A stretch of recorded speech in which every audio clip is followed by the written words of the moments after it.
We're reading The One and Only Bob by Katherine Applegate. Our next title is Clock vs. Moon.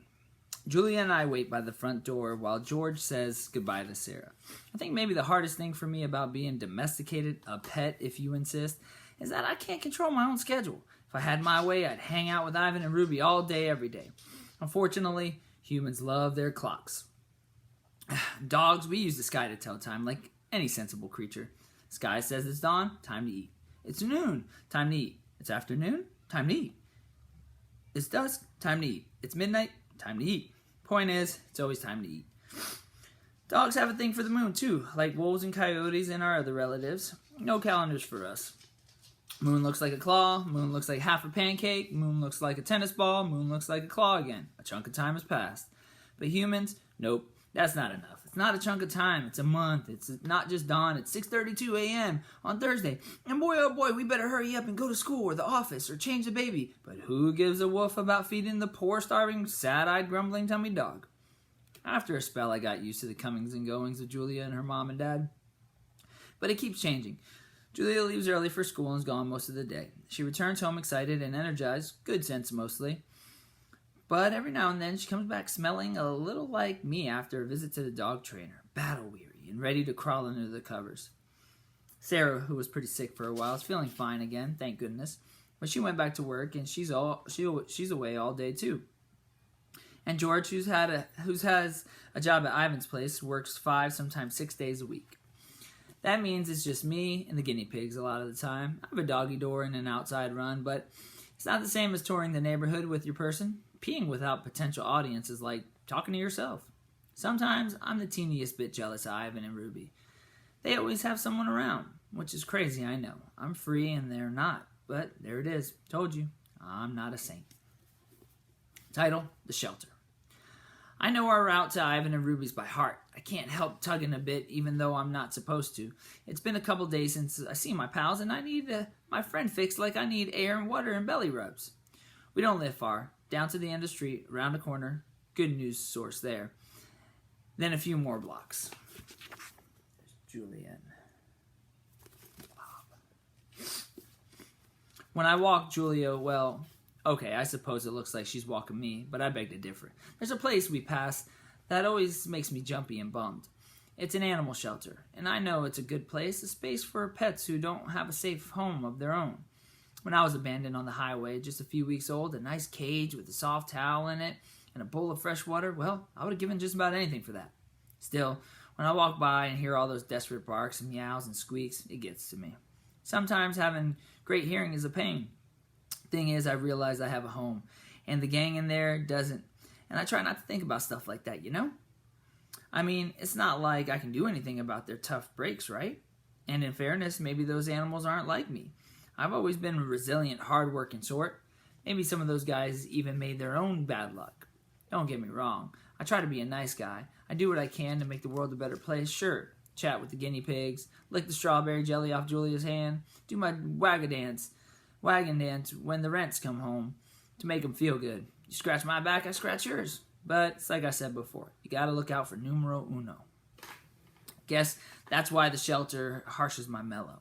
It's just, I'd rather not have to hear those guys every time I walk by. It makes me sad. Reminds me of the bad old days. Title, Julius. I knew this guy back when I hung out at the mall with Ivan and Ruby. Nice dog named Julius. Basic mutt. Maybe some lab and golden in there somewhere. He'd done some hard time at a couple shelters. One of those dogs you knew had seen more than his fair share of bad stuff in the world. More than his share of bad stuff the world can throw your way. One ear bitten off, scars, a limp. Julius lived in his backyard. Winter, spring, summer, fall. Chained up mostly. Flies on his food. Empty water bowl way too often. Still, he always had a nice word to say when I'd pass him on the daily rounds checking out our neighborhood trash cans. Once I saw his owner. Again, that word.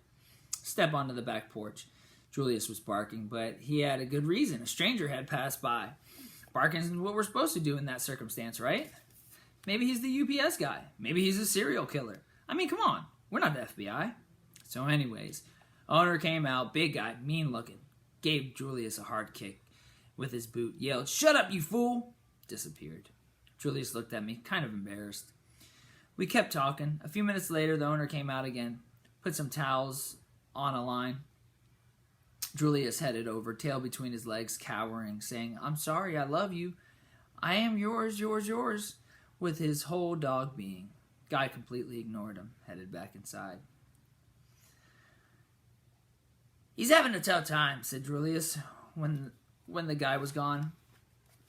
"He's a jerk," I said, because subtlety is not my strong suit. "No, he loves me, he does. He has a funny way of showing it." "Humans," said Julius, licking a sore on his leg. You know how they can be." "Do I ever." "But we gotta stay true to them, love them, forgive them." I thought about that. Thought about it a lot.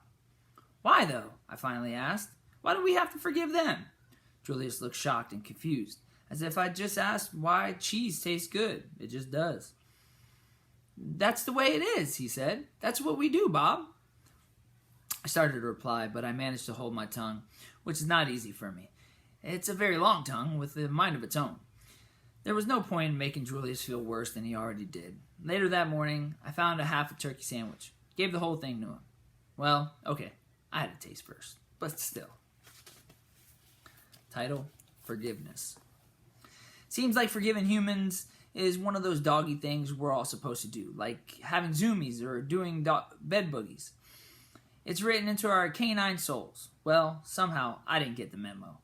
The one that apparently went out to every other dog on the planet about forgiveness. Why should I forgive the humans who tossed me and my siblings out into the night? When you forgive, you lose your anger. And when you lose your anger, you get weak. And when you're weak, you can get hurt all over again. Next title, The Art of Human Watching. By the time we reach the park, the sky is definitely in a bad mood. Gray clouds galloping like panicked horses. The nervous scent of rain on the way. The kind that makes you antsy in your own skin.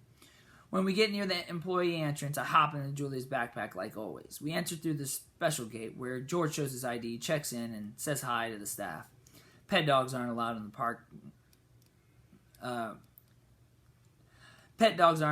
park. Foxes, wolves, jackals, my dog cousins, they are. But in my opinion, even though they're technically part of my extended family, they're nothing like dogs. Only dogs have perfected the art of human watching. Smartest thing we've ever did was figure out how important the human gaze is. So often when we follow our owner's eyes, we're rewarded with something amazing. A smelly sock, a glazed donut that's fallen on a smelly sock. We follow every blink, every sidelong glance. We see it, whatever it is, before humans do. We understand before they do. And if there's a glazed donut involved, we eat it before they do.